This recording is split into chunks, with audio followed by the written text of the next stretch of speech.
In America, if you say the word faith, which is what Hobby Lobby basically said, this is our faith, everything stops. Everybody just throws logic out the window and puts that at the head of the class. And nobody ever really says what I keep trying to say, which is faith, it just means that's my opinion. That's your opinion. Your faith is an opinion. I think it's a particularly stupid opinion. I've never understand why faith is good. People say the word faith and everybody just backs off. Just tell me why the purposeful suspension of critical thinking, which is faith, why that's a good thing. Why is this a good thing when you go, you know what, I'm not even going to apply logic to this situation. How about that? Right. Most European countries are mostly over faith. You know, the Scandinavian countries are, you know, 80 to 90% atheistic. Even Italy, I think is oh, yes. is I think 50% atheist. I think England, same thing. You know, they're over that. They're over religion and they're over marriage. They're not over commitment. You know, they have babies and families. They just don't feel the need to, you know, involve the government in their love life, which I've never kind of understood either. Well, you know, I was raised Catholic, Larry, and... Catholic and Jewish, right? Well, I wasn't raised Jewish. My mother is Jewish, but I never even knew I was half Jewish till I was a teenager. I was just so frightened about the Catholics and everything that was going on there in the church. And I was never, you know, molested or anything, and I'm a little insulted. I guess they never found me attractive, and that's really their loss, because... You were special, Bill. I was very special.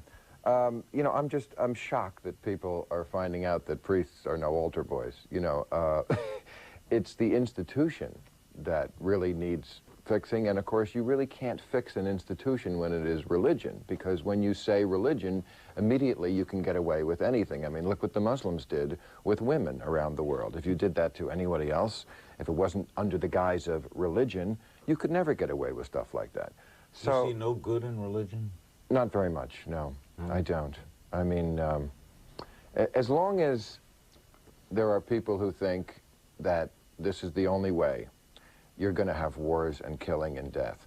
I don't think the hate that comes from the Muslim world comes from religion. The hate comes from someplace deeper. But the religion gives it a noble framework to put it in. How have we changed? Not at all. I mean, people act like if you say to them, well, you should drive a car that gets better gas mileage, like you're affronting the Bill of Rights. I'm an American and I'll drive whatever they want. I mean, can you imagine in World War II when we were saving tin and stuff like that, if somebody said, you know what, I'll use all the damn tin I feel like. I'm an American. This nonsense that we have to be loyal to our flaws. Yeah, I'm dumb and I don't know much about foreigners and I eat like a pig and I waste a lot of stuff, but that's American. So, you know, I mean, this silly theory people have that if you do anything differently, they win. Well, no, if you become less gluttonous, less greedy, less myopic, more savvy about the world in general, they don't win, you win. We all win. This is what really bothers me, this idea that somehow we can all be rich. I mean, among the stupid things, and you really have to dig deep to you know, have that contest, which is the stupidest, that is one of the stupidest things I've ever heard any politician say. I want everybody to be rich. First of all, if everybody was rich, who would do the things that rich people hire people to do for them? Who's going to be my footman, my toady, my liposuctionist? Rich people need poor people to work for them. And this idea that that Herman Cain said that, you know, if you're not rich, blame yourself. That this is what bothers me about rich people. They don't, first of all, as Elizabeth Warren said, they don't cotton to the idea that they wouldn't be rich if they didn't have this great country that provides the roads and the schools and all the other things that allow them to be rich. But also this idea they never understand that it's a fluke mostly, that what you do is something that made you rich. Yes, if you throw a baseball 100 miles an hour, or even what I do. I mean, I'm not humble about some things. I'm very humble about the fact fact that telling jokes is something that gets you a lot of money. That is a complete fluke. And so is owning pizza parlors. Yes, Herman Cain was good at business. Great, he became very rich from it. But what about teachers and cops and firemen? You know, those people we always say are our heroes. They're such heroes that we pay them like crap. Well, they do what they do very well. It just doesn't happen to be something that is ever going to make you rich. So this idea that if you're not rich, blame yourself, really bugs me. But I tried to hide it. It angers me that nobody who ever gets, quote, caught smoking marijuana has the guts to just stand up and say, excuse me, I'm not going to apologize. I didn't do anything wrong. The scandal isn't that I got caught with a bong. The scandal is that I have to hide having a bong. That the one drug that never killed anybody and that is more benign than almost anything in the supermarket or the pharmacy is the one that's illegal. Or the liquor store. Certainly the liquor store, absolutely. It's one thing that Bush and Gore have in common that I don't like about either one of them. Which is? They have invoked Jesus. You know, Jesus is my advisor. Jesus is the political philosopher I care most about. Gore said, I consult that saying, what would Jesus do? I don't want my president asking, what would Jesus do? When you're voting on the stealth bomber, you know, that's a decision for Caesar, not for the religious leader. So, you know, these guys are not above bringing in anything to get a vote, including Jesus. Therefore, it's going to be a nasty election. It's going to be a very nasty election because they're both gutter fighters. They really are. And if So Bush is not Mr. Nice Guy? Are you kidding? Remember how he beat John McCain in New York to polish him off? The New York Daily News, which is not a liberal paper, in their editorial said the stench from his swine-like campaign has become unbearable. And that's a conservative Republican paper. He accused John McCain of being soft on breast cancer. And Gore used cancer, remember that speech about his sister? So these guys are not above using cancer to get elected. That's what we have in this country. But we're outraged, or at least this crowd is, at Bill Clinton because, you know, he got that horrible thing with his penis. Oh, it's just too much to... But meanwhile, these guys are perhaps selling out to oil interests who will increase global warming. That's what we should be afraid of. That's where the outrage is. It's not whether they lied. They all lie. It's about what? We're not going to go to Vietnam? That's a lie. The Warren Report. That was a lie. Iran-Contra, Watergate. How about the campaign finance lies? That we can't reform campaign finance because it's about the First Amendment. What a bunch of lie that is. What about the one that says, yeah, you know what? These guys who give us money, they're not expecting anything in return. Just good Really. American. Businessmen giving millions and millions of dollars, but there's no return on investment. In fact, don't you think it's just the moral question? You have to take the call.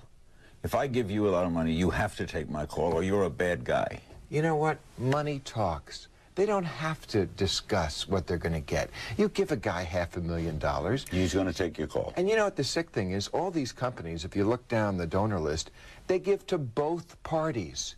So obviously there's no ideology going on here. They're just covering their bets. This guy might win, this guy might win. We'll give a bribe to both to cover the bet. And she was going on and on about how the Democrats are great and the Republicans are evil. I said, wait a second. The Democrats, the only difference is that they are bought by a slightly less scary group of special interests, okay? And I think that is the difference. I mean, you have to make a choice about which party do you want to be bought by. The Democrats are bought by the trial lawyers and the unions and the Teachers Federation. The Republicans by the tobacco lobby and the oil industry. Which ox do you want to be gored by? Exactly. I mean, MTV should choose their slogan to choose and lose. Because all these guys are bought and sold. I mean, that's why Bush got the job. How do you think he got that 167 million or whatever he has to run the country? He collected it from people who expect something in return. The only two guys who ever went up against people who gave them money, Huey Long, Standard Oil, and John F. Kennedy with the mob, and they both got shot. Everybody else does what they're told. We'll be back. Am I holding back too much? No, Larry? no. We'll try to. When the gay guy spoke, did you see that? They were praying. Please, get the gay guy off the stage. No more. Please, not a gay guy. We'll go with the Indian, the blind mountain climber, okay, but not a gay guy. Cheney's daughter Cheney's daughter. is gay, so This is an open party. It's an Give him a open... little credit. And apparently she loves Bush. Yeah. Okay. Anyway... I'll just let that one... Well, you can't use the statement, there will be no cooperation for the rest of the year, as a threat if there was no cooperation in the first part of the year.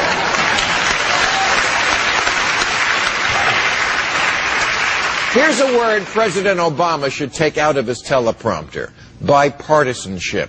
People only care about it in theory, not in practice. The best thing that happened this year is when Obama finally realized that and said, "Kiss my black ass, we're going it alone, George W. Bush style."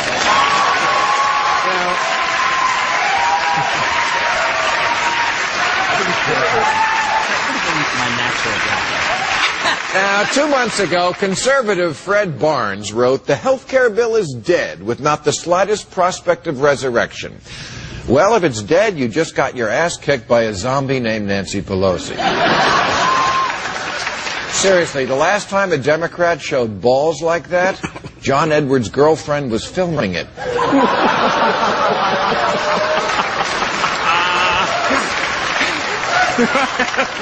And yet, even before the Democrats got to take a single victory lap, they were being warned not to get drunk with power.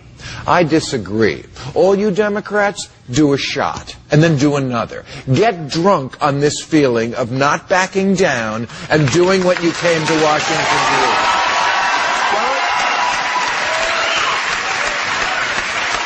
Do not listen to the people who are now saying that nothing else big should be attempted for a while because health care was so rough. Wrong. Because I learned something watching the lying bullies of the right lose this one. When they're losing, they squeal like a pig. They kept saying things like the bill was being shoved down our throats, or the Democrats were ramming it through.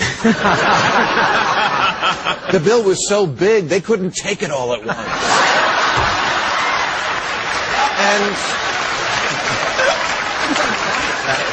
And you know what? I realized listening to this rhetoric that it reminded me of something. It reminded me of Tiger Woods' text messages to his mistress that were made public last week, where he said, and I quote, "I want to treat you rough, throw you around, spank and slap you and make you sore. I want to hold you down and choke you while I fuck that ass that I own.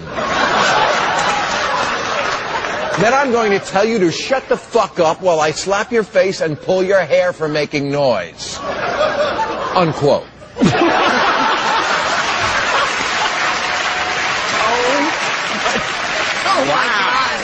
And this, I believe, perfectly represents the attitude the Democrats should now have in their dealings with the Republican Party. Yes, it does. That's what they should be saying to the Republicans. Shut the fuck up while I slap your face for making noise. Now pass a cap-and-trade law, you stupid bitch, and repeat after me, global warming is real.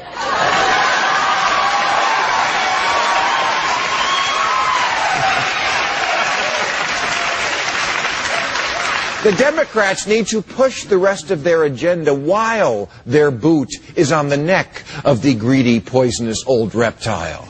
Who cares if cap and trade isn't popular? Neither was health care. Your poll numbers may have descended a bit, but so did your testicles. So don't stop. We need to regulate the banks. We need to overhaul immigration. We need to end corporate welfare, including at the Pentagon. We need to bring troops home from everywhere. We need to end the drug war. And we need to put terrorists and other human rights violators on trial in civilian courts, starting with Dick Cheney. Democrats, in conclusion, Democrats in America were put on earth to do one thing: drag the ignorant hillbilly half of this country into the next century,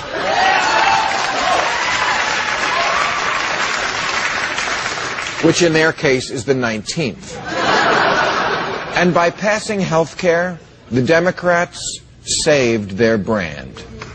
A few months ago, A few months ago, Sarah Palin mockingly asked them, "How's that hopey-changey thing working out for you?" "Great, actually. Thanks for asking." "And how's that whole hooked on phonics thing working out for you?"